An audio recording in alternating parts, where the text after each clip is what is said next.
dia, pessoal. Então, hoje eu quero apresentar o Dr. Leonardo Pereira Santana, médico especialista em clínica médica pelo HC, FMUSP, e assistente da divisão de clínica médica aqui do HU. Ele vai falar para a gente da abordagem das complicações do hepatopata no pronto-socorro. Muito obrigada pela sua presença. Obrigado. Oi, gente, bom dia, tudo bem? Hoje eu vou fazer uma aula com vocês um pouquinho mais dinâmica e mais de abordagem IPS, então a aula é um pouco mais voltada para condutas, tá? Mas no final da aula, se vocês tiverem alguma dúvida de alguma coisa, é só me perguntar que a gente responde também, tá certo? Vamos lá. Beleza.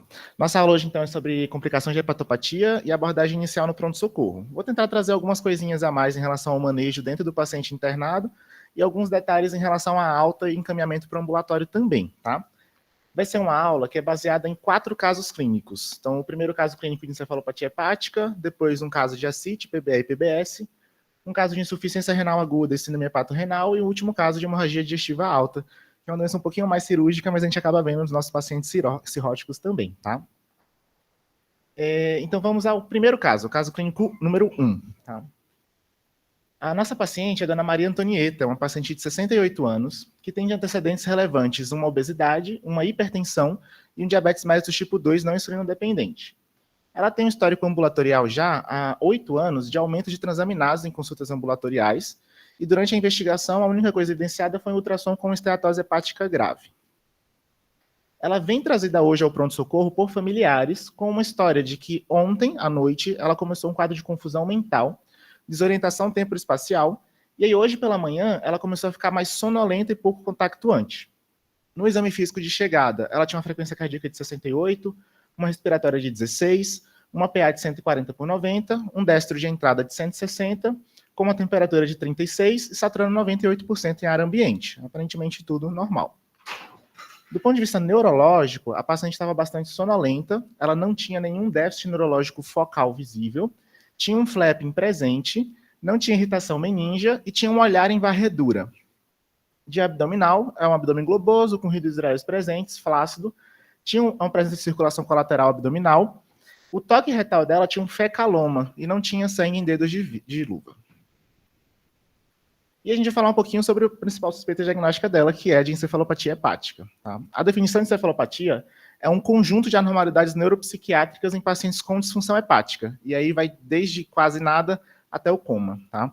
A classificação, ela é dividida em graus, né? Grau 1, grau 2, grau 3 e grau 4. Eu trouxe aqui na classificação o principal marco do grau, e depois eu vou mostrar um pouquinho outras alterações presentes em cada um. Do grau 1, a principal marco do grau é a alteração do ciclo sono-vigília. Então, é um paciente que fica muito acordado à noite e sonolento durante o dia. Isso é o que chama bastante atenção. No grau 2, é a presença do flapping, ou asterix. No grau 3, a sonolência e confusão mental. E o grau 4 é o coma. Só que essas alterações elas podem ser cognitivas, alterações de humor e alterações motoras também. Então, eu trago outras alterações presentes em cada um. No grau 1, o paciente ele pode ser só insônia, ou pode ter só hipersônia. Alterações executivas, alterações de comportamento. Tremores em coordenação. No grau 2, lentificação, letargia, desatenção, desorientação, e pode também ter a fala arrastada e incapacidade de escrever, até mesmo o próprio nome. Tá? No grau 3, ele perde a capacidade de realizar atividades básicas, então aquele paciente que não consegue pegar uma caneca para tomar uma água, por exemplo. Tá? Tem um humor com apatia, pode ter comportamentos inadequados, do tipo urinar na roupa, jogar coisas nas pessoas, pode ter pensamentos paranoicos e, do ponto de vista motor, também pode ter nistagmo e ataxia. Tá? E o grau 4, além do coma, que é uma grande marca, esse paciente pode ter Babinski bilateral, rigidez muscular, em alguns casos até opstótomo, e pode ter midríase também na análise pupilar. E, por incrível que pareça, a encefalopatia hepática é extremamente prevalente. A gente não vê tanto em ambulatório, mas no pronto-socorro a gente vê praticamente todos os dias. E aí eu achei essa prevalência aqui num dos artigos do UpToDate, que até 45% dos pacientes com cirrose vão ter um episódio de encefalopatia hepática na vida. Tá? Então, é quase metade.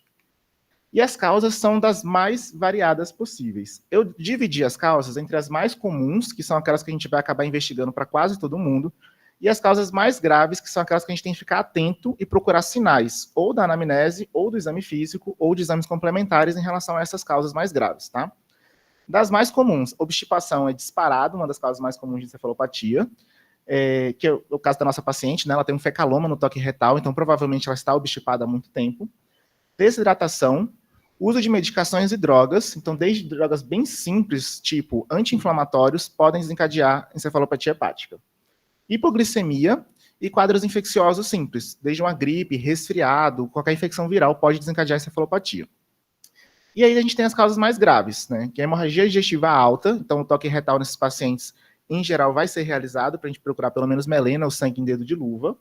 Quadros infecciosos mais graves, e especialmente PBE, que é uma das infecções que mais desencadeia encefalopatia hepática, distúrbios hidroeletrolíticos, hipocalemia, alcalose metabólica, injúria renal aguda, CHC e trombose de veia porta, que em geral vai ter uma história bem característica, que é a ascite aguda, né? É o paciente que abre uma ascite e encefalopatia ao mesmo tempo, de forma bem aguda.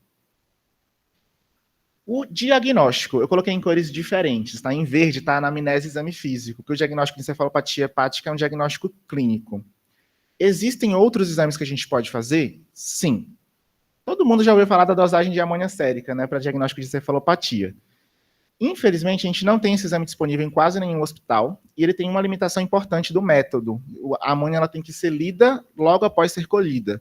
Se você deixar o tubo em cima de uma bancada por alguns minutos a horas, a amônia começa a subir na amostra e ela dá falso positiva, tá? Então tem que ser coletado e lido ao mesmo tempo. E uma amônia sérica normal não exclui o diagnóstico de encefalopatia hepática. Então, acaba sendo um exame que, às vezes, auxilia, mas a gente não pode confiar só nele para o diagnóstico. Se tiver histórias, exame físico compatíveis e a amônia não bateu, não significa que não é encefalopatia. Tá? E outros exames complementares a gente vai solicitar de acordo com a suspeita diagnóstica do que levou a encefalopatia. E aí pode ser de tudo, né? O paciente rebaixou e é um paciente hipertenso, diabético, dislipidêmico. Pode ter sido um AVC, a gente suspeita, pede TC de crânio, tá? Não suspeitei de nada do sistema nervoso central, não precisa de TC de crânio para fazer diagnóstico de encefalopatia hepática. É um paciente que eu acho que está infectado, vou pedir um hemograma, função renal, eletrólitos, etc. É um paciente que tem uma ascite nova, uma ascite pior do que o habitual, vou fazer paracentese para fazer diagnóstico e ver se tem PBE. E assim por diante, tá? E vamos para a parte de manejo, que da encefalopatia hepática vai ser duas coisas principais, né? Então, a gente vai tratar fatores precipitantes e as causas reversíveis, e a gente tem que ter alguma medida para redução de produção de amônia no trato gastrointestinal. Do ponto de vista de tratar a causa reversível, logo na chegada, já fiquem atentos para o grau de hidratação do paciente, se precisa ser hidratado ou não. Lembrar que muitos pacientes cirróticos fazem uso de diurético em grande quantidade e podem desidratar por alguns motivos, tá? Se teve uso de alguma medicação, tipo opioide, benzodiazepínico, pode ser tentado antídoto específico para medicação. E suspender na chegada diuréticos e beta-bloqueador, tá? Que são medicações que podem precipitar encefalopatia hepática também. E do ponto de vista de reduzir a produção, né, e a absorção de amônia no trato gastrointestinal, a gente tem algumas estratégias. Então, o paciente que está muito obstipado ou com fecaloma, a gente pode quebrar o fecaloma e fazer um clistel, um enema, um FLIT. A gente tem também de opção fácil a lactulose, que é presente na maioria dos hospitais, que é uma medicação que, além de funcionar como laxativo, também diminui a conversão de amônia em amônio no trato gastrointestinal.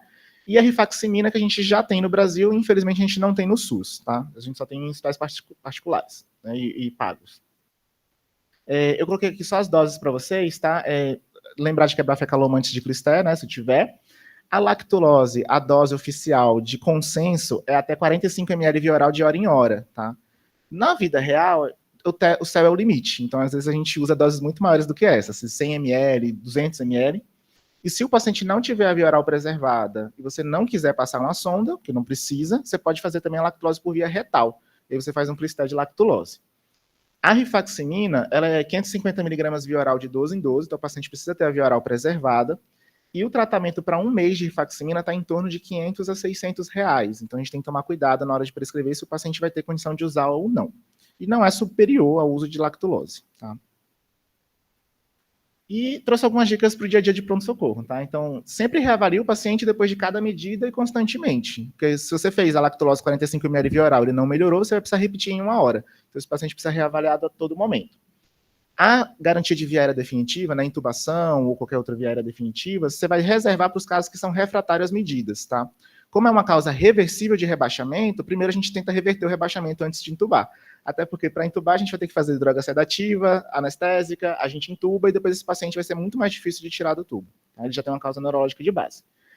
Fique atento aos diagnósticos diferenciais.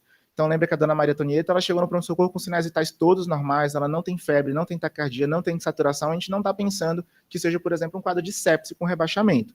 Mas se ela tivesse, por uma frequência cardíaca de 120, uma febre de 38,5, a gente teria que abrir diagnóstico diferencial para outras causas de rebaixamento que não encefalopatia.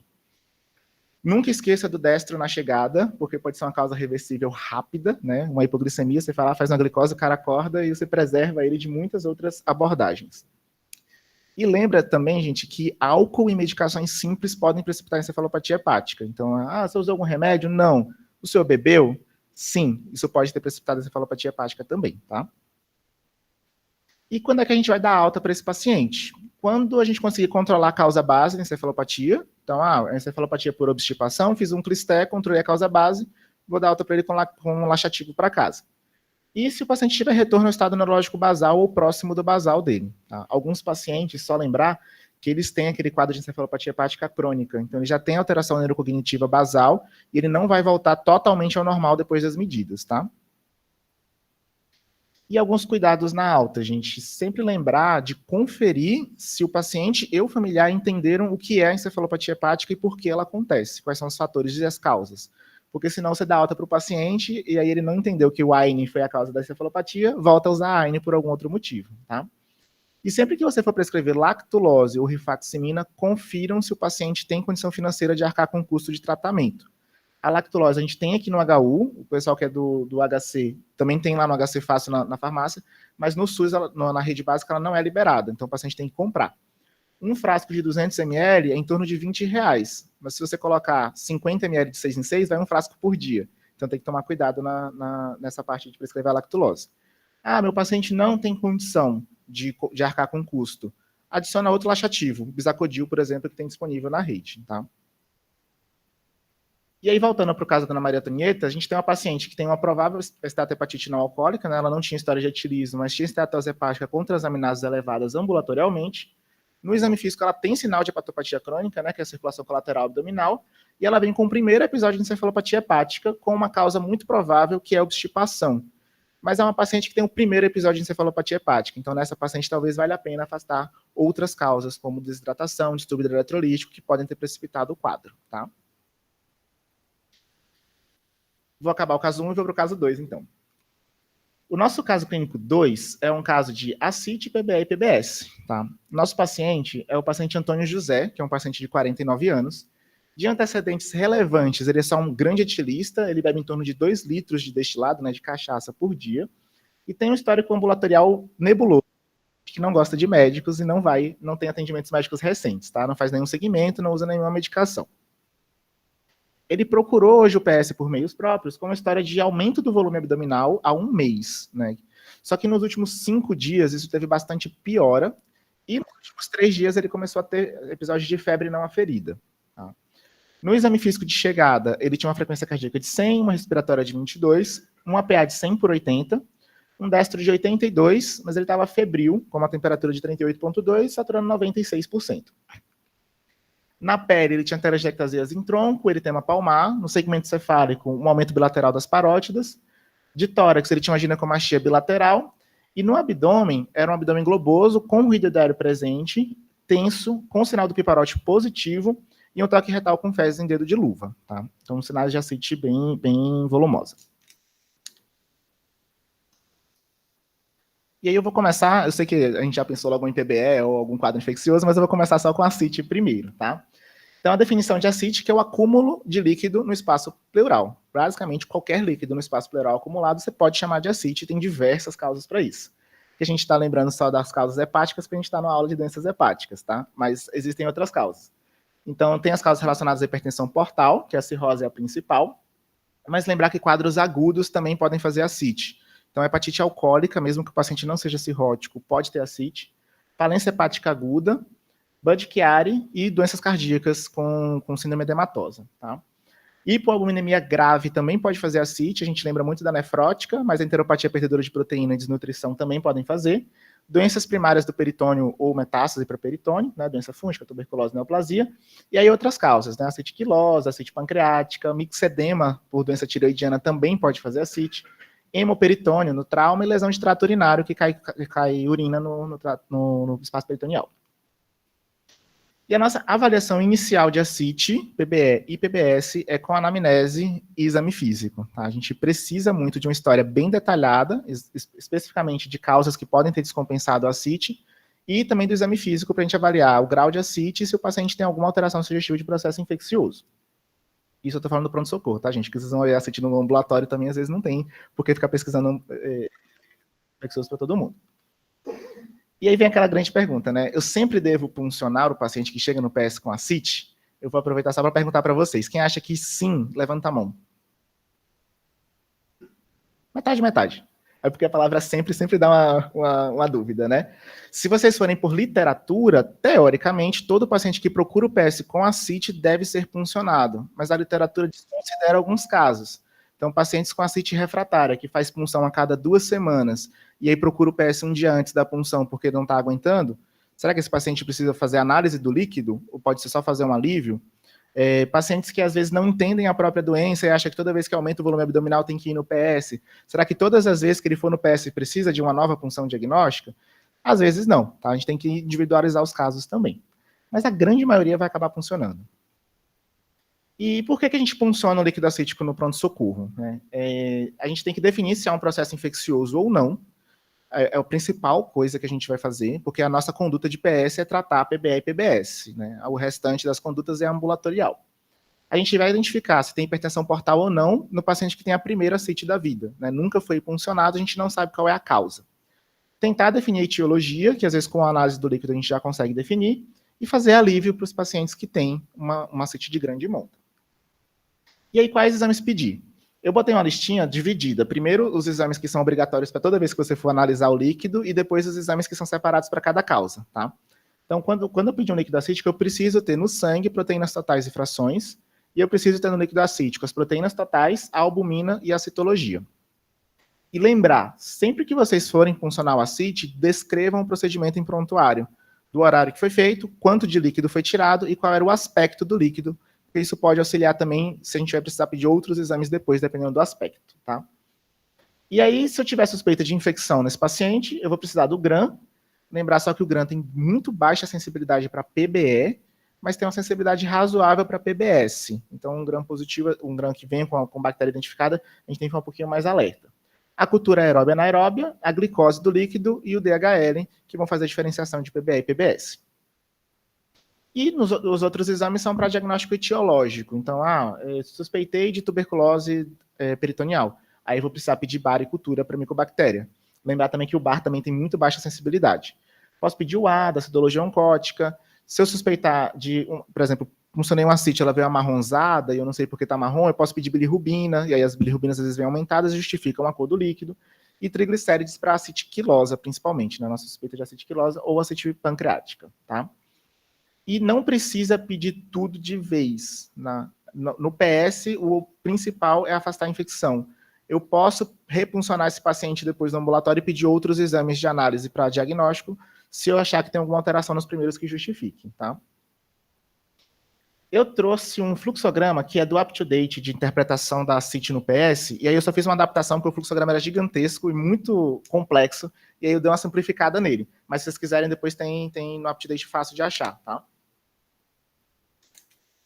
Então, a primeira coisa do pronto-socorro vai ser a análise do líquido, do aspecto macroscópico.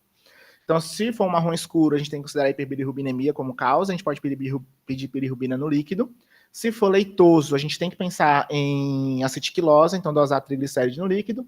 Se for sanguinolento, lembrar de diminuir para cada hemácia no líquido, para cada 750 hemácias no líquido, reduzir um leucócito e para cada 250 hemácias, um polimorfo nuclear. E se vier amarelo citrino ou amarelo opalescente, que é o clássico de uma ascite não complicada, tá? É o mais comum. Disso, a gente vai analisar a citologia do líquido. Se eu tiver menos de 500 leucócitos no líquido e menos de 250 polimorfonucleares, provavelmente é uma ascite não complicada. eu só vou precisar ver qual é a etiologia da ascite, e eu vou usar o GASA, que é gradiente albumina soroacítico, tá? Um GASA maior ou igual a 1,1 sugere hipertensão portal. Se o paciente tiver uma proteína total menor do que 2,5, o diagnóstico muito provável é cirrose. Se o GASA for maior do que 1,1, mas com proteína total maior do que 2,5, a gente tem que lembrar de causas cardíacas de ascite. Então, insuficiência cardíaca ou pericardite constrictiva, tá?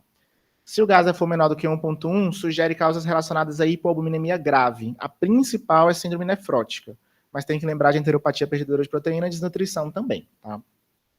Se eu for para o outro lado, achei mais de 250 polimorfonucleares, ou tem mais de 500 leucócitos, eu já tenho que pensar em outras coisas que não sejam só uma ascite não complicada. E aí eu trouxe os critérios diagnósticos de PBE, de PBS e outros diagnósticos que a gente vai investigar depois, provavelmente ambulatorialmente, ou com o paciente internado, não no pronto-socorro.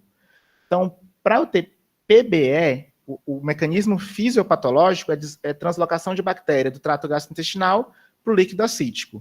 Então, eu preciso ter um GASA maior ou igual a 1,1. PBE com GASA menor do que 1,1, a gente só vai ver na nefrótica, tá? que é aquela PBE por pneumococo. Uma cultura monobacteriana com germe típico de PBE, que geralmente são germes do trato gastrointestinal. A gente vê geralmente uma proteína total no líquido menor do que 1, que aí denota que tem deficiência de opsonina, e aí esse paciente pode fazer processo infeccioso acítico por translocação, glicose maior que 50 e DHR menor que 225. Quando eu penso que eu não fechei esses critérios, tipo, eu tenho outro GASA, uma cultura polibacteriana, uma proteína total maior do que 1, uma glicose consumida, um DHR aumentado, eu tenho que pensar em PBS para esse paciente, tá? E se eu tiver mais de 500 leucócitos no líquido, mas eu não tenho predomínio de polimorfonucleares, tenho um predomínio de linfomono, aí eu vou começar a pensar em outras causas, né? Neoplasia, tuberculose, etc.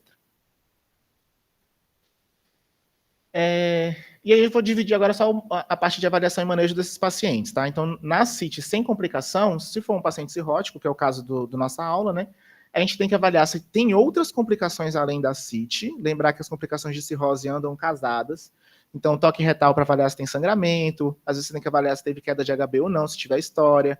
Tem que ver se tem disfunção renal na grande maioria dos pacientes, você vai acabar pedindo uma função renal, para ver se tem outras complicações associadas, tá?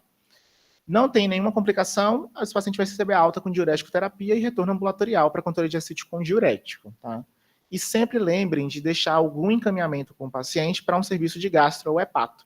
Lembrar que na rede é difícil conseguir gastro e hepato, demora bastante, então você já deixa um encaminhamento para ele já dar entrada nisso, tá? Se eu fiz o diagnóstico de PBE, já muda um pouquinho, tá? PBE, só uma coisa que é bem importante, é que não precisa aguardar resultado de cultura para começar tratamento. Então, se eu já tiver mais de 250 polimorfonucleares no líquido, né, com um líquido predominantemente polimorfo, eu já posso tratar como PBE mesmo sem o resultado de cultura, a não ser que seja PBS, que a gente vai para o outro lado, tá? Se eu tiver alta suspeição clínica, eu posso puncionar e já fazer a primeira dose de antibiótico.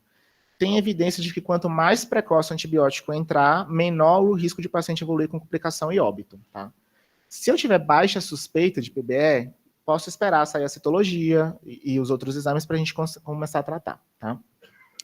Esquema preferencial. Todo mundo conhece o esquema preferencial da cefotaxima, né? Que a gente não encontra em lugar nenhum para prescrever, que é 2 gramas de 8 em 8. A gente acaba usando a ceftriaxona, que é a segunda opção, e que tem estudo de não inferioridade com a cefotaxima. Então, a princípio, não tem diferença fazer uma ou outra, tá? E se esse paciente tiver via oral preservada, eu posso transicionar para ciprofloxacino oral. Esse paciente não necessariamente precisa tratar a PBE inteira internado. Ele pode receber alta tratando a PBE com retorno ambulatorial precoce. E o tempo de tratamento é de 5 dias. Não precisa fazer mais do que isso, tá? Coisa importante, se o paciente tiver fator de risco para disfunção renal, esse paciente precisa de profilaxia de síndrome hepatorrenal. Então, se ele tiver uma creatina maior que 1, um ureia maior que 64, esse valor 64 é porque na literatura americana é o boom que eles usam, né? Então, lá é o valor bonitinho, do nosso fica tudo quebrado. Ou bilirrubina total maior do que 4, aí ele tem indicação de profilaxia. Esse paciente vai precisar fazer albumina no primeiro e no terceiro dia, com essa dose de 1,5 grama por quilo no primeiro e 1 grama por quilo no terceiro. Os outros não precisa fazer profilaxia de síndrome hepatorrenal, tá? E a gente precisa puncionar, eu já deixo a resposta no slide, não adianta perguntar, mas a gente precisa puncionar o paciente de novo para saber se o tratamento funcionou ou não? Vocês têm esse conceito? A grande maioria das vezes não precisa, tá? Então, se eu comecei o tratamento do paciente, ele responde adequadamente, então em até 48 horas ele fica febril, começa a melhorar da dor, no 5º dia está assintomático, não precisa repuncionar.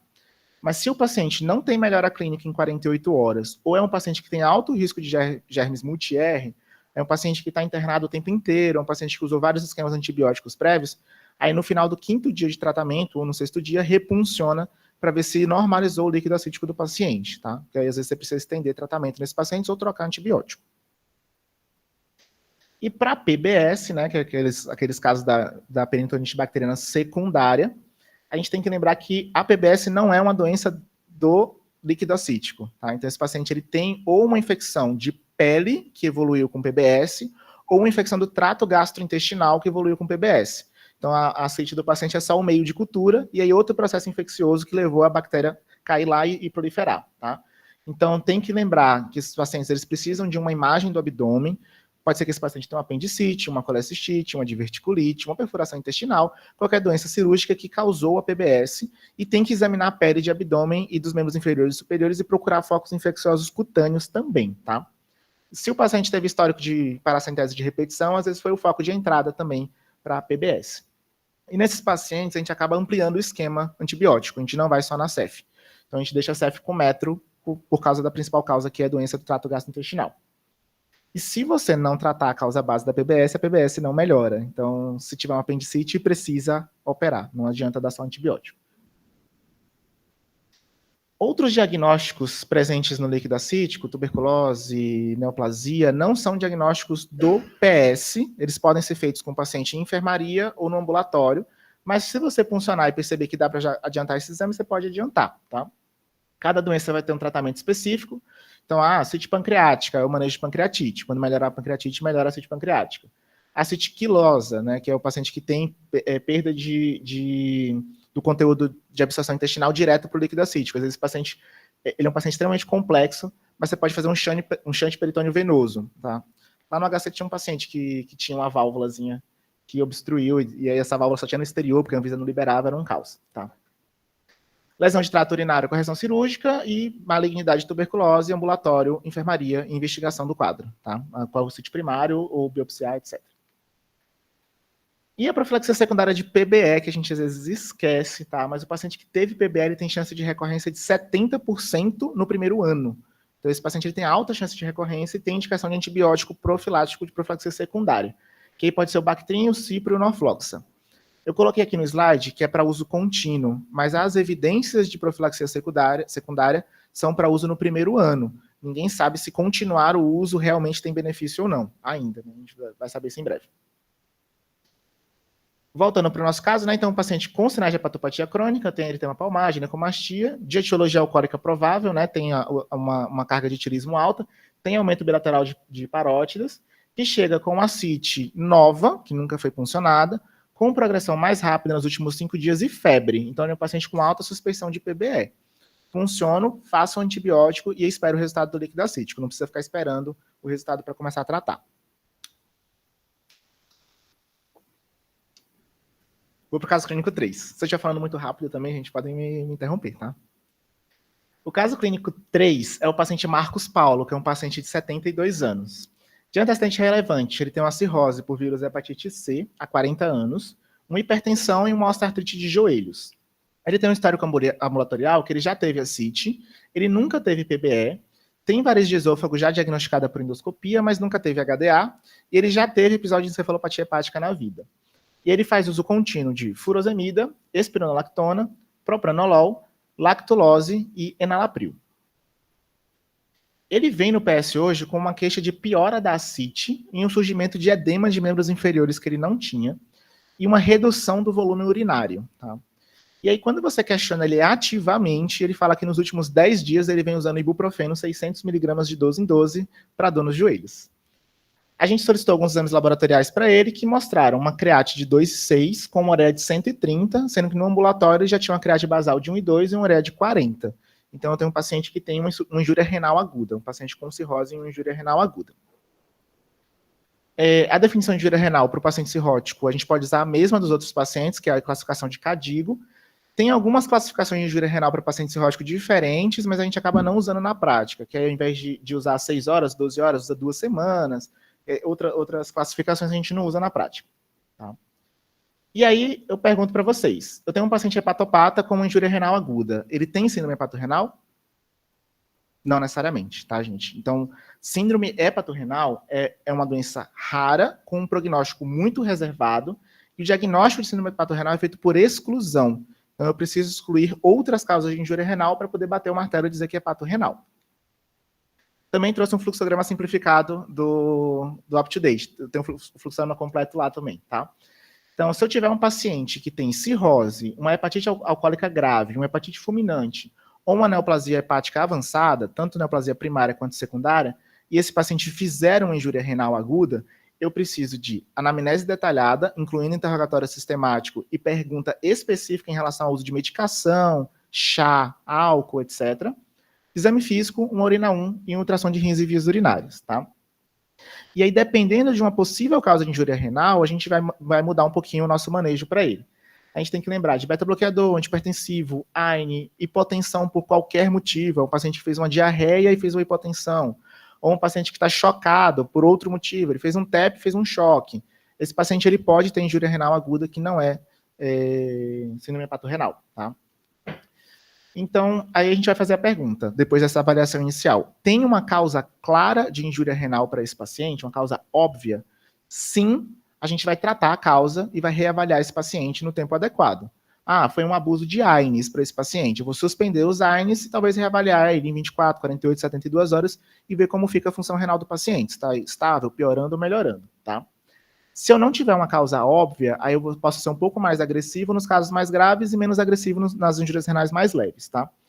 A gente vai, no caso das causas óbvias, né? A gente sempre vai acabar suspendendo, se não melhorar, beta-bloque diuréticos e fazer albumina. Nas causas leves, a gente vai suspender o beta-bloque diurético na chegada, os antipertensivos, reavaliar e ver se vai precisar de albumina. E se tiver ira cardíaco 2 ou 3, a gente já suspende tudo e já começa a albumina logo de cara, tá? Fiz albumina 1 grama por quilo por 2 dias e esse paciente não melhorou, aí eu posso fazer o diagnóstico de síndrome hepatorrenal. Lembrar que eu já tinha urina 1, já tinha ultrassom de rins e vias, já tinha anamnese detalhada, já tinha exame físico detalhado, e eu fiz o teste terapêutico de outras causas, não melhorou, eu faço o diagnóstico de hepatorrenal. Que tem um mecanismo fisiopatológico bem diferente, porque geralmente esses pacientes eles não têm doença renal, é só a doença hepática, o mais comum. Então, ele tem um paciente que tem uma disfunção hepática grave, começa a produzir óxido nítrico e substâncias derivadas, que fazem vasodilatação esplâncnica, e isso rouba o fluxo do rim. E aí o rim acaba ficando hipoperfundindo e fazendo a injúria renal aguda, tá? Vocês lembram que tem alguns outros exames que o pessoal sempre coloca, né, para diagnóstico de hepatorrenal, mas eles não são obrigatórios, eles só são altamente sugestivos. Você pode usar como um apoio diagnóstico. Então, a fração de excreção de sódio você pode usar também, geralmente é menor do que 10%, ou menor do que 1%, ou menor do que 10 MECs. Lembrar que injúrias pré-renal também vão fazer fração de excreção de sódio menor do que 1%, então não dá para diferenciar completamente. A proteinúria de 24 horas desses pacientes geralmente é menor do que 500 miligramas, e a urina 1 tende a ser normal, mas se tiver alteração na urina 1, não exclui o diagnóstico. Por exemplo, coletei uma urina por sonda e veio uma hematúria, pode ser só trauma da coleta. Então não é, eu vi aqui 100 mil hemácias, então não é hepatorrenal. Talvez seja, tem que avaliar caso a caso, tá? E as causas principais? PBE, que é uma das principais causas, e HDA, que é a segunda principal causa. Uma outra causa que a gente esquece que são as paracenteses de alívio de grande monta. Vocês lembram quando a gente vai fazer paracetese de alívio? A partir de 5 litros, a gente faz a profilaxia com albumina. Mas não existe, biologicamente falando, não existe lógica em falar que um paciente que tirou 4.900 não precisa de albumina e um que tirou 5.100 precisa de albumina. Então, quanto maior o volume de paracentese que você tirou, maior o risco de desenvolver injúria renal aguda, tá? E outra possibilidade é progressão de doença ou doença aguda grave, né? Hepatite fulminante, que às vezes faz injúria renal aguda, síndrome hepatorrenal de difícil manejo, tá? Tratamento da síndrome hepatorrenal, a primeira parte inteira a gente já fez, que foi, na verdade, o teste diagnóstico, né, que é o teste de exclusão. Então, a gente já tirou antipertensivo, já tirou diurético, já tirou beta-bloqueador, a gente já fez a infusão de albumina por 2 dias, esse paciente não melhorou, aí a gente vai para a nossa segunda parte, que é o uso de drogas vasoconstritoras esplâncnicas para melhorar a perfusão renal, tá? Na UTI, geralmente, a gente vai acabar usando nora ou vasopressina. E fora do ambiente de UTI, a gente vai usar terlipressina ou octreotide. Não tem superioridade e inferioridade entre as drogas, tá? Você vai usar o que tiver disponível, que for mais fácil de usar. Só lembrar que paciente que está com nora, não dá para dar terlipressina junto, tá? Tem essa recomendação de na UTI preferir nora ou vaso, não é por eficácia de tratamento, é por efeito colateral. A terlipressina tem mais efeitos colaterais e intolerância do paciente do que a nora. Então a gente acaba preferindo no ambiente de UTI. Em todos os casos, a gente vai manter a albumina desse paciente diariamente. De 25 a 50 gramas, eu botei miligramas, é gramas por dia. Em geral, a gente acaba dando 2 frascos, que é 40 gramas por dia até o fim do tratamento, tá? Tratei por 2 semanas e reverti a causa base, né? Ah, tinha um HDA, já resolvi HDA. Tinha uma PBE, já tratei a PBE. Tratei a hepatorenal por 2 semanas. Se eu tiver retorno a create basal ou uma create menor do que... Desculpa. Ou uma create menor do que 1,5, botei errado o símbolo. Desculpa. Maior do que 1,5 sem retorno a create basal é uma falha de tratamento, tá? Tá certo. Se eu falei o tratamento, eu tenho 2 possibilidades. A primeira pergunta que eu vou fazer: esse paciente é candidato a transplante hepático? Se ele for candidato a transplante, ele é um paciente que a gente pode colocar em hemodiálise e pode considerar TIPS, que também reduz a disfunção renal até ele conseguir o fígado. Se o paciente não é candidato a transplante, tem que ser abordado o cuidado paliativo para esse paciente. A letalidade na internação de um hepatorrenal com falha de tratamento é de 100%. Tá? Esse paciente ele vai falecer. E a gente precisa abordar isso com o paciente. Se para esse paciente é válido começar a dialisar para receber a alta e ficar 1 ou 2 meses em casa dialisando, se para ele é válido, às vezes vale a pena fazer. Mas a gente tem que levar em consideração o contexto social, outras comorbidades, contraindicações da diálise, antes da gente prescrever a diálise só no automático, tá? Se eu tiver redução da create para menor que 1,5 ou o retorno à create basal do paciente, é o fim do tratamento, a gente suspende a albumina, a terlipressina, ou a nora, etc., e a gente vai reavaliar esse paciente precocemente, a função renal dele, ou internado ou no ambulatório precoce, tá? Beleza, voltando para o nosso paciente, né? Então, ele é um paciente que já tem uma cirrose conhecida, ele abre uma disfunção renal aguda, na própria história a gente já encontrou uma causa base para essa disfunção. A gente já fez, ainda vale fazer para esse paciente um urinal em ultrassom de rins e vias para afastar uma causa pós-renal, né? Lembrar que idosinhos homens podem ter HPB e fazer pós-renal associada. A gente pode só suspender o ARNI desse paciente e reavaliar precoce, tá? A gente não precisa de nenhuma conduta específica. Tirei o ibuprofeno em 24, 48 horas, repito uma função renal, vejo se está estável, melhorando, piorando, e depois eu considero se eu vou suspender outras medicações ou se eu vou precisar de albumina para esse paciente ou não, tá? Vou para o último caso, tá acabando, gente. O caso 4. Tá? Nosso caso 4 é um paciente chamado Raimundo Pereira, que é um paciente de 48 anos, que de antecedentes relevantes. Ele é natural e procedente de Lençóis, na Chapada Diamantina, que o professor Fernando conhece muito bem, e tem um diagnóstico de excitossomose hepatosplênica há 18 anos. Tá? Ele não usa nenhuma medicação de uso contínuo. Ele é trazido hoje pelo SAMU, para o pronto-socorro, e os familiares deles relatam que ele tem um quadro de mal-estar e epigastralgia desde ontem, e que hoje eles não conseguiram acordar o paciente pela manhã. Tentaram chamar ele, não acordou, chamaram o SAMU e trouxeram para o hospital. Na chegada, ele está com uma frequência cardíaca de 140, respiratória de 28, uma PA de 70 por 40, um destro de 72, uma temperatura de 35,4 e saturando 92%. Então, a gente tem um paciente bem hipotenso e com rebaixamento do nível de consciência, um paciente que está chocado, tá? No restante do exame físico, né, ele está descorado 4 cruzes em 4, tem a pele pegajosa, está cianótico e ictérico 2 cruzes, o abdômen dele é globoso, tem ruído aéreo aumentado, e o toque retal dele tem melena em moderada quantidade. Tá? O neurológico é um Glasgow 6, sem déficit neurológico focal, mas o paciente não está protegendo via aérea. Então, é um paciente que tem um Glasgow abaixo de 8 sem proteção de via aérea, que é diferente da cirurgia e da clínica, né? A gente não usa só o Glasgow. E a gente vai falar agora sobre HDA e varizes esofágicas, tá? Então, é um paciente que tem uma emergência médica e o manejo desse paciente é um manejo rápido. A letalidade sem tratamento é muito alta. Eu vou falar lá no final, mas é bem alta, tá? Então, a primeira coisa, esse paciente ele precisa de sala de emergência, porque um paciente está em choque hemodinâmico. Eu preciso de monitorização e preciso de 2 acessos venosos periféricos garantidos, tá? E aí eu vou seguir alguns princípios do tratamento agudo inicial desse paciente no pronto-socorro. Eu preciso fazer controle de volemia hemodinâmica, via aérea e oxigenação, controle de sangramento e profilaxia de complicações da HDA.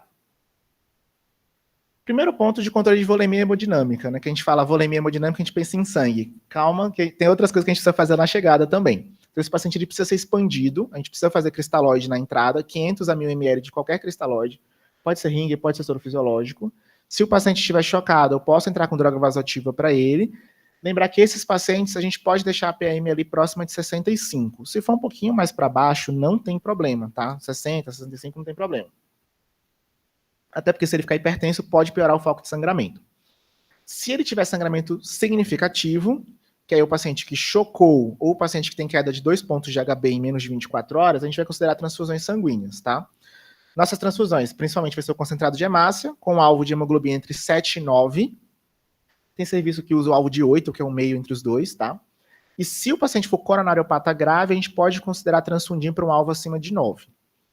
Se a gente fizer mais do que 5 ou 6 concentrados no mesmo dia, a gente vai ter que transfundir plaqueta e plasma fresco congelado para esse paciente também. A proporção é 1 para 1 para 1, né? Que é uma plaqueta, um plasma fresco para um concentrado. Esse paciente pode receber vitamina K, lembrar que esses pacientes eles têm deficiência de fatores relacionados à vitamina K, e a gente não vai tentar normalizar TP e TTPA do paciente. O TP e TTPA eles não são avaliáveis no paciente cirrótico com HDA. Ele pode ter TP e TTPA alargados e a gente não sabe interpretar esse exame totalmente. Então não precisa ficar transfundindo plasma fresco ou outros produtos de sangue para tentar normalizar esses exames. De via aérea oxigenação, todos os pacientes que chegarem já colocam o cateter nasal, ao alvo de saturação acima de 94, mas se o paciente tiver hematêmese presenciada, né, ele vomitou sangue na sua frente, tiver rebaixamento e instabilidade hemodinâmica, você precisa entubar o paciente, tá? Garantir uma via aérea definitiva. Uma coisa que é legal que eu não sabia antes de fazer essa aula, que a hematêmese presenciada, mesmo que o paciente esteja estável, ele deve ser entubado também, tá? E aí você vai pedir a endoscopia para o paciente, você só vai estubar depois que fizer a endoscopia com controle do sangramento. Não tentem tirar o tubo antes. O controle de sangramento, o paciente chegou, eu posso garantir que é uma hemorragia digestiva alta varicosa? Não posso. Esses pacientes, eles têm mais GAV, né, que é gastropatia hipertensiva, esses pacientes, eles têm mais doença ulcerosa péptica também. Então, pode ser uma hemorragia digestiva alta por doença ulcerosa péptica, tá? Então, a gente começa a omeprazol dose plena na chegada. Se o paciente estiver chocado, droga vasoativa. Se não tiver chocado, a gente vai usar a terlipressina ou octreotide, que reduz, que é um vasoconstrictor esplânico, reduz o fluxo de varizes esofágicas e reduz o sangramento, tá? E a gente tem que fazer a endoscopia nas primeiras 12 horas. Por incrível que pareça, não é endoscopia de emergência, né? Que a gente tem aquela ideia de que eu preciso endoscopar o paciente agora. Não tem evidência de superioridade entre você fazer na sala de emergência na chegada ou você estabilizar o paciente e fazer depois, em até 12 horas, tá? Então pode esperar um pouquinho. Por isso que os endoscopistas sempre respondem que o paciente está muito instável para endoscopar ou está estável demais e pode aguardar até a rotina, tá? Se tiver hematêmese presenciada, pode passar uma sonda nasogástrica antes da endoscopia e pode também fazer uso de procinético, porque senão a endoscopia às vezes não consegue ver nada, só vê sangue, tá? Nesse ponto aqui de controle de sangramento, a gente pode fazer a endoscopia e controlar o sangramento, controlei, e eu posso avaliar se esse paciente tem alto risco de ressangrar na internação. Se ele tiver muito alto risco, pode considerar fazer um TIPS para o paciente, se ele não tiver contraindicação, tá? Se ele tiver baixo risco de ressangramento, a gente só vai manter a terlipressina por 2 a 5 dias, suspender. Se o paciente estiver bem, a gente inicia beta-bloqueador de profilaxia secundária e aí dá alta para o paciente depois, tá? Se eu não conseguir controlar o sangramento com endoscopia, eu posso usar uma prótese expansível intraesofágica, que é como se fosse um balão mais chique, um balão de sangue Stack Blackmore mais chique, ou fazer um TIPS de resgate, se eu tiver serviço de radiointervenção no hospital, tá? Ah, dá para refazer a endoscopia e tentar ligar de novo o variz? Dá, se eu não tiver outras estratégias. Obviamente que a gente vai tentar fazer isso. A gente não vai deixar o paciente sangrando e falar que não tem outra estratégia e deixar ele sangrando e morrer, tá? E o balão de sangue Stack em Blackmore, vocês já viram alguma vez? É bem raro hoje em dia a gente ver sendo usado, tá? Ele é reservado para casos muito específicos. Então, são para serviços que não têm endoscopia terapêutica, a gente não consegue fazer a ligadura de variz esofágica, então a gente acaba usando o balão. Ou para os pacientes que têm sangramento ativo incontrolável. O paciente está chocado, estou transfundindo ele de forma maciça, não estou conseguindo estabilizar o paciente, eu posso passar o balão para parar o sangramento temporariamente, enquanto eu estabilizo ele, para ele ir para a endoscopia um pouco mais estável, tá? Mas ele agora é conduta meio de exceção. E o último pilar, né, o último princípio de tratamento, que é a profilaxia de complicações, de complicações de HDA.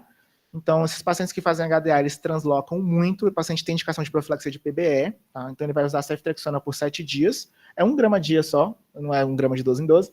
Se o paciente voltar a ter a via oral preservada, pode trocar para quinolona, não tem problema, tá? De injúria renal aguda, não existe uma profilaxia oficial, mas a gente vai evitar para esses pacientes usar qualquer droga nefrotóxica, não usar beta-bloqueador na fase aguda de jeito nenhum e suspender todos os antipertensivos e diuréticos do paciente.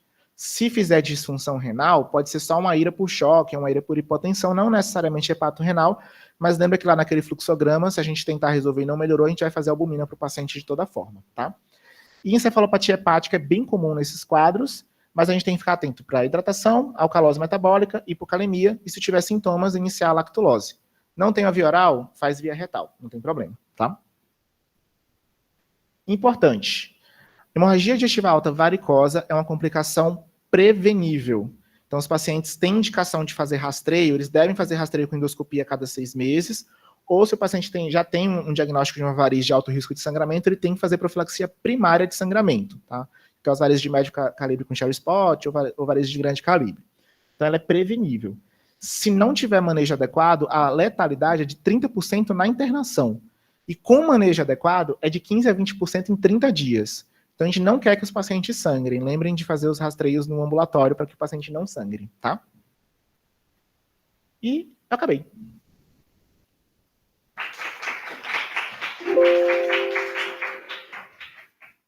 Aberto para dúvidas, se alguém tiver alguma dúvida, quiser perguntar alguma coisa.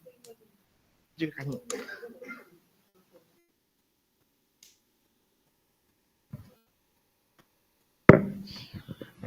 Quando você colocou ali, bom, primeiro parabéns pela apresentação. Quando você colocou baixo e alto risco de ressangramento, com base no que foi decidido? Em geral são critérios da própria endoscopia. Se o paciente tiver outras varizes com cherry spot ou de grande calibre, ou se a variz que fez a ligadura tiver outro ponto de sangramento, ele considera como alto risco de ressangramento. Aí se todas as outras varizes forem de fino calibre, não tiver nenhum cherry spot, é baixo risco de ressangramento.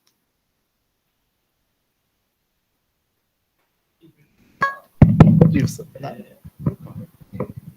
Primeira pergunta, que eu vi você falando na encefalopatia, o uso da rifaximina, né, que é muito caro, que não tinha no Brasil, que agora tem, etc. Eu sou da época em que a encefalopatia, a gente usava neomicina, né?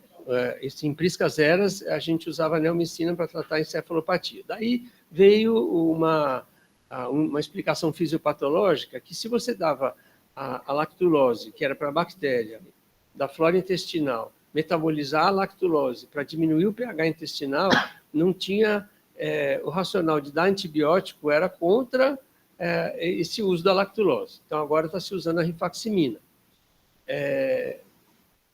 Isso me causou espanto, né? Você viu se tem algum estudo que volta a oferecer a chance da neomicina?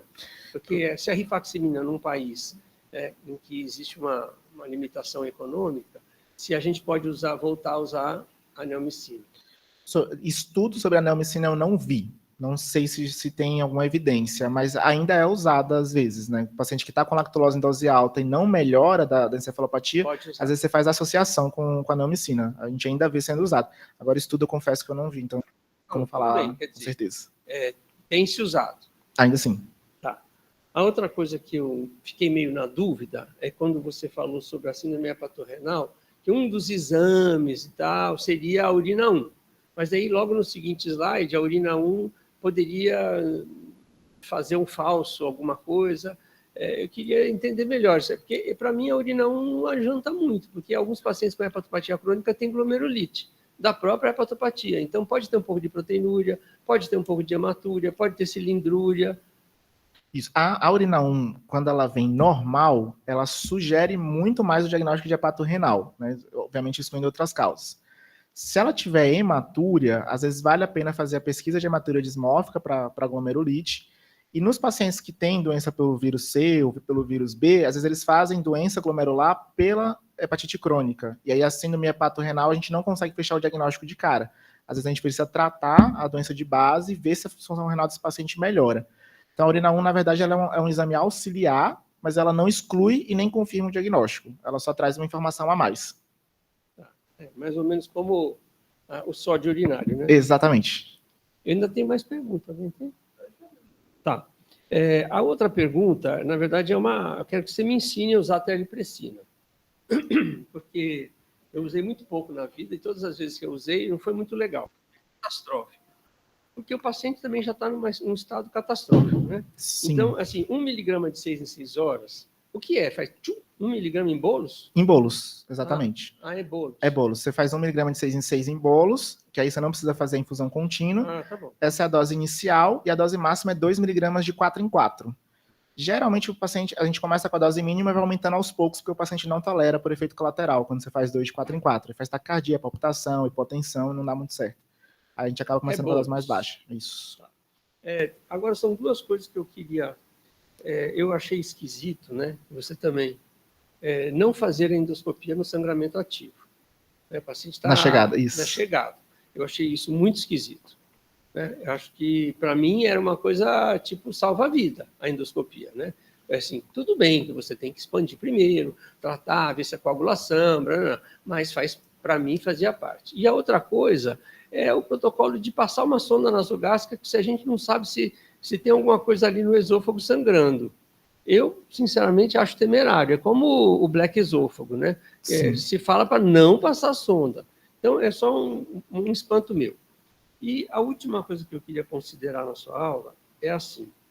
Eu acho que todo mundo passa por isso, né? O paciente que entra é um hepatopata do jeito que você descreveu, com síndrome hepatorrenal, um Child C ou com um MELD bem alto e que entra aí com uma suspeita de uma hepatorrenal, todo com infecção, etc. Existe alguma coisa que se discute paliação para esses doentes? Porque, assim, dentro da escassez de transplante, esses pacientes, eles vão melhorar, quer dizer, a gente faz tudo para que eles consigam chegar a conseguir um TIPS ou a conseguir um transplante.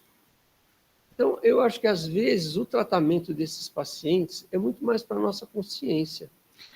Concordo totalmente, né? Então, só para a gente lembrar, o cuidado paliativo, ele deve estar presente em todas as doenças crônicas não curáveis e progressivas que podem levar o paciente ao óbito. Então, se o paciente tem uma hepatopatia crônica, que é uma doença crônica, não curável, progressiva, que pode levar o paciente ao óbito, esse paciente ele tem que ter discussão de cuidados paliativos desde o início do diagnóstico. A questão é, cuidados paliativos não exclui tratamentos direcionados à doença, são coisas que podem caminhar juntamente. Então, você pode, por exemplo, acessar os valores do paciente no momento que ele está bem lá no ambulatório e falar, olha, se um dia o seu rim parar de funcionar por causa da doença renal, obviamente com outras palavras, tá, gente? Mas se um dia o seu rim parar de funcionar por conta da doença hepática, o senhor acha que diálise seria algo válido? Aí o paciente vai trazer os valores dele, ou vai dizer, não quero dialisar em nenhuma hipótese. Um dia que ele chegar no pronto-socorro com síndrome hepatorrenal, a gente já tem isso muito bem estabelecido e definido, a gente não vai progredir medidas para diálise.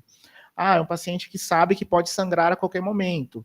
Esse paciente, para ele, é válido fazer o tratamento todo de HDA? A grande maioria vai dizer que sim. Então, para esse paciente, talvez valha a pena. A gente pode abordar as complicações possíveis com o paciente no ambulatório e definir diretivas antes delas acontecerem. E se o paciente está em fila de transplante, todo paciente em fila de transplante é um paciente que tem que ser abordado com cuidados paliativos. Porque fila de transplante não é igual a uma dipirona. Os pacientes, às vezes, não conseguem o órgão a tempo. Então, esses pacientes eles precisam ser conversados com eles, que eles podem evoluir para o óbito antes de chegar ao órgão. E a gente precisa entender quais são os valores do paciente para caso isso aconteça, né? Ele evolua com uma complicação aguda grave antes do órgão chegar. Então, transplante renal, transplante hepático, cardíaco, pulmonar, todos esses pacientes tinham que ter uma abordagem de cuidado paliativo em conjunto também. Tá? Não sei se eu... Acho que eu vou fazer um parênteses em relação a isso. Eu sempre que discuto com os internos, com os R1 sobre isso, esse é um mundo muito ideal, né? Que a gente fizesse no ambulatório, discutisse com o paciente os valores, as diretivas, mas infelizmente isso não é a realidade, e não é só no Brasil. No Brasil é péssimo, mas eu fui estudar tem um estudo multicêntrico em países que o cuidado paliativo está muito à frente da gente, e menos de 20% das vezes os médicos falam, apesar de ser uma demanda tanto dos pacientes quanto os médicos acharem importante, porque essa era a primeira pergunta do estudo. Então, o que acontece muitas vezes é que o paciente chega para a gente numa situação de urgência e emergência e nunca foi definido nada. Então, é muito difícil às vezes. E eu percebo que isso gera uma angústia muito grande na equipe, principalmente na equipe mais jovem, né? Em todos, assim, mas assim, o interno, os R1 fica muito, meu Deus, mas não vai fazer, porque o nosso mindset é muito voltado, né, do médico, para sempre intervir, para tentar fazer alguma coisa. Então, eu acho que é um grande desafio esses casos, né? E eu acho que uma coisa importante que você falou é, mesmo que o paciente chegou numa condição, se ele, você está em encefalopatia, não dá, mas um paciente que tem um nível de consciência bom, que dá para conversar, mesmo que durante uma internação a gente começasse essa abordagem, né, desde o início, e não esperar quando tudo está péssimo para a gente pensar nisso. Exato. Então, acho que é um desafio, né, do tratamento.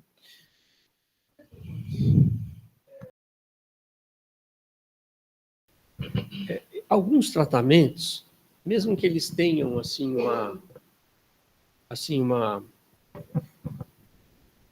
uma coisa de vamos melhorar um pouco a qualidade, sabe? Aquela coisa que não é uma hemodiálise, entendeu? Mas você infundir albumina pelo preço, entendeu?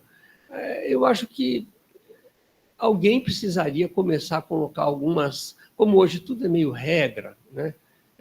Alguma regra para ajudar o pessoal, né? a quem trata, se antecipar, entendeu?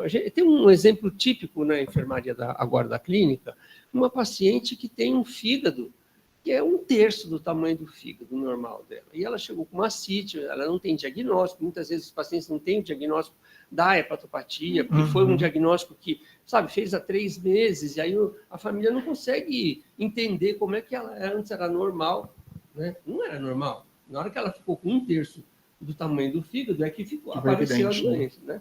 E o médico chega e fala, olha, não dá para fazer mais nada.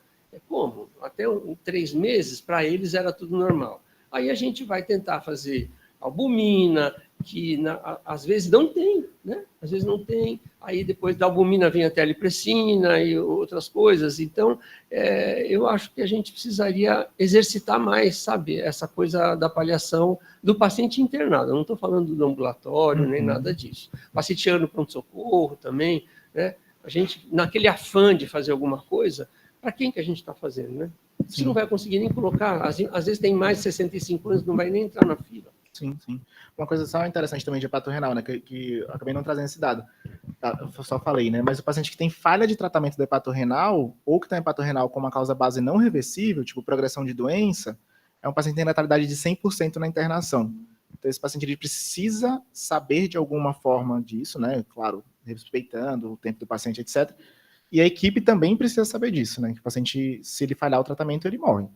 Então, isso tem que ficar bem, bem claro e isso tem que ser abordado desde o início. Mas para isso que o Fernando falou, eu acho que interconsulta com expert em cuidados paliativos ajuda muito. Porque é difícil você fazer um protocolo muito fechado para as situações, porque cada caso é um caso e tem nuances. Então, eu acho que isso pode ajudar, é uma coisa que, quem sabe, logo a gente vai ter para poder um auxílio para a equipe em casos duvidosos, não em todos os casos, mas tem casos que isso faz sentido, isso não faz, então às vezes pode auxiliar a equipe.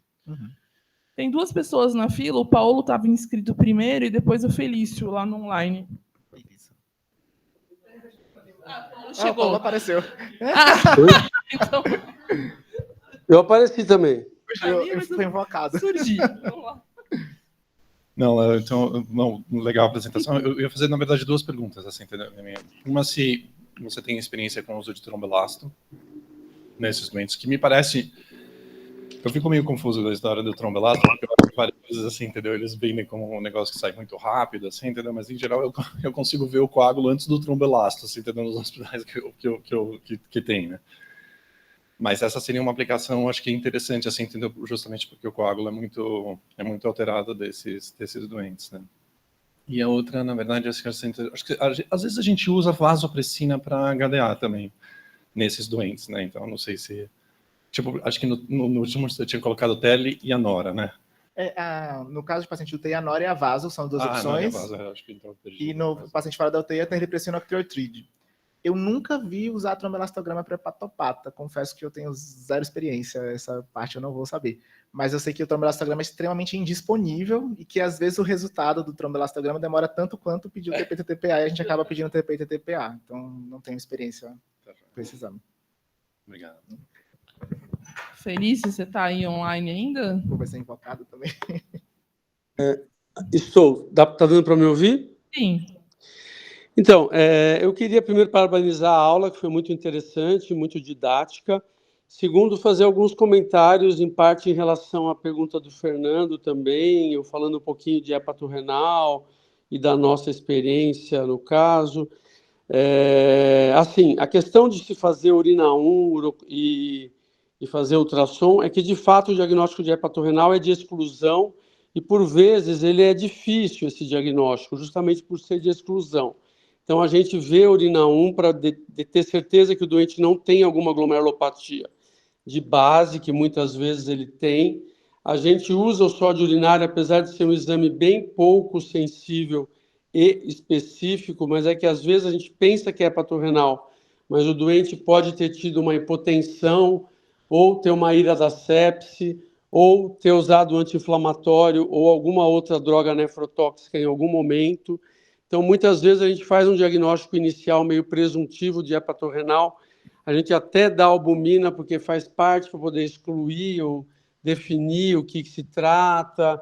Às vezes a gente até usa terlipressina quando é em enfermaria, mas, como é um diagnóstico de exclusão, às vezes a gente se engana. A gente já viu doente cujo diagnóstico presuntivo era de hepatorrenal, mas era um doente jovem, que teoricamente seria candidato a transplante, mas o exame era duvidoso, parecia ser uma necrose tubular aguda, e até já colocou um doente em diálise, que depois saiu de diálise, e que, no fundo, não era hepatorrenal, ele tinha feito uma necrose tubular aguda associada ao choque, associado a digamos, HDA mais sepse, e que depois saiu de diálise e ficou com função renal adequada e voltou a ficar esperando suas soluções definitivas, aí, seu transplante, mas parou de sangrar.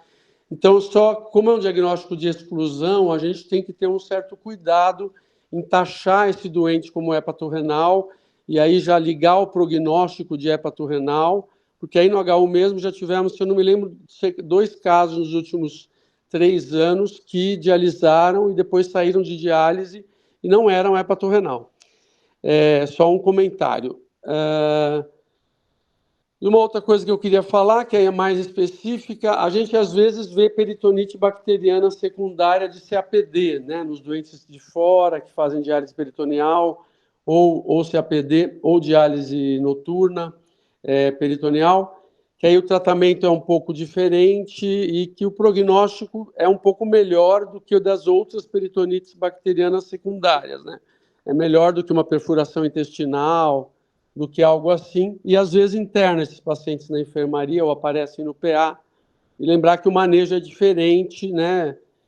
Em geral, você dá 2 antibióticos, o clássico é usar dar 2 cefalosporinas, da ceftazidima e uma cefalosporina de primeira, aí, né? Cefazolina e ceftazidima é o clássico, até pode ser via peritoneal para tentar economizar a vancomicina, e que esses casos, em geral, evoluem bem, diferentemente de outras peritonites bacterianas secundárias, que aí tem a ver com perfuração intestinal e que muitas vezes evoluem mal. Eram mais esses 2 comentários, mas queria parabenizar a aula do Leonardo, foi muito boa. Mais alguma pergunta, pessoal? Então, obrigada, Leonardo. Bom dia a todos.